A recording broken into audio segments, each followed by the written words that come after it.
ये मधुमक्खी बहुत टैलेंटेड है। कपड़ा बुनाई के साथ साथ दूसरे तरह का टैटू भी बना देता है। गजब। दरअसल ये मधुमक्खी इस बतख को समाज सेवा करते हुए देखता है। अब देख तू। तो ये भी समाज सेवा में लग जाता है। बाहर पड़े कचड़े को अपने डंक से उठाकर डस्टबिन में डाल देता है और बतख को एक सिगार लाके दे देता है। Thank you. फिर इन दोनों के बीच अच्छी दोस्ती हो जाती है। फिर बतख मैं बैठा हूँ किस्मत के भरोसे। मधुमक्खी को अपने घर ले आता है और शहद खिलाता है। मजा आया। तभी मधुमक्खी को एक खुला बटन दिखता है तो उसे सिलने लगता है और फिर दोनों साथ ही सो जाते हैं। लेकिन तभी तो उसके डंक में एक ढक्कन लगा देता है। अच्छा। सुबह होते ही बतख 10 रुपया में गुब्बारा बेचने निकलता है। सभी बच्चे फटाफट बतख से गुब्बारा खरीद लेता है। उसके बाद मधुमक्खी को गुब्बारा फोड़ने के लिए भेजता है। साला मधुमक्खी सबका गुब्बारा फोड़ देता है तो बच्चे फिर से बतख से गुब्बारा खरीद लेता है। तभी मधुमक्खी को सामने बॉलून डांस वाली दिखता है तो ये साला उसकी भी बॉलून फोड़ देता है और बोलता है मैंने कुछ नहीं किया। बतख मधुमक्खी के साथ मिलकर टैटू का बिजनेस खोलता है। क्योंकि ये मधुमक्खी बहुत ही टैलेंटेड है, ये फटाफट एक सुंदर लड़की का टैटू बना देता है। बवाल चीज है बे। तो बतख मधुमक्खी को शाबाशी देता है।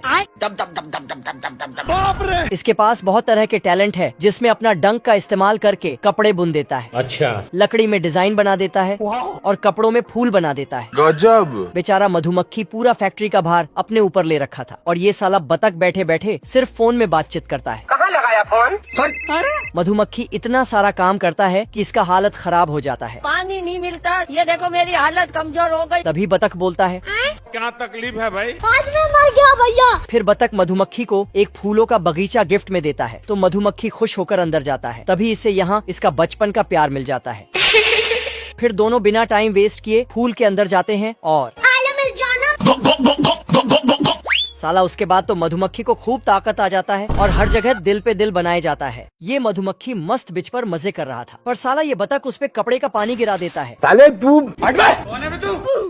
जैसे तैसे मधुमक्खी अपना चड्डी संभालता है और बतख के पास जाता है। कौन है बे? तेरा बाप। मधुमक्खी थोड़ा धूल को एक जगह इकट्ठा करता है और फिर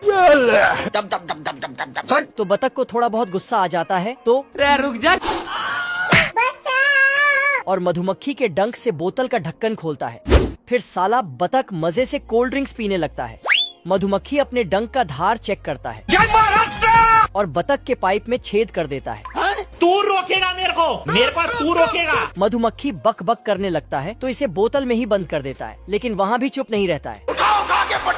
अच्छा। फिर बतख इन्फ्लेटेबल बोट लेके समुद्र में मजे करने चला जाता है। मौसम तो ऐसा लग रहा है दिल गार्डन गार्डन हो रहा है। ये मधुमक्खी कोल्ड ड्रिंक्स के बोतल से बाहर आने के लिए तो ढक्कन खुल जाता है और मधुमक्खी आजाद हो जाता है। फिर बतख को ढूंढता है फिर अपने डंक को उसके ओर करके पर पानी में क्रैश लैंडिंग हो जाता है तो बतख अपना बोट को मरोड़ देता है। मधुमक्खी फिर से वापस आता है अब देख तू। और बोट का हवा बाहर करने लगता है। अब तू गया बेटा। पर तभी बतख शार्क से घिर जाता है तो फटाफट उसमें हवा भरने लगता है। बाल बाल बच गया रे। तभी मधुमक्खी अपने डंक का धार चेक करता है और मधुमक्खी उसमें छेद कर ही देता है तो साला बतख अपने अंगुली से बंद कर देता है। तभी मधुमक्खी आता है और फिर मधुमक्खी शार्क को न्योता देता है बतख को खाने का। इधर आना थोड़ा। तो शार्क अपने दांत का धार चेक करके लेकिन बतख शार्क का टोपी बन जाता है। किधर है बे? ये बतख शार्क से अपना जान बचा के तैरने लगता है। फिर पानी में भागने लगता है लेकिन शार्क बतख का बोट पकड़ लेता है और खींचने लगता है। फिर उसे एक खूंटे से बांध देता है और बतख के आगे आ जाता है।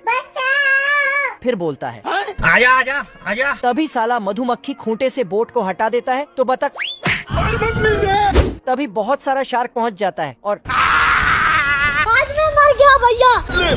बतख हवा में लटक जाता है अपना छतरी पकड़ के पर नीचे शार्क इसका इंतजार कर रहा था तो साला फुक फुक के ऊपर उड़ जाता है लेकिन छतरी और इसी के साथ बतख शार्क के अंदर पहुंच जाता है। खत्म हो गया भैया मैटर।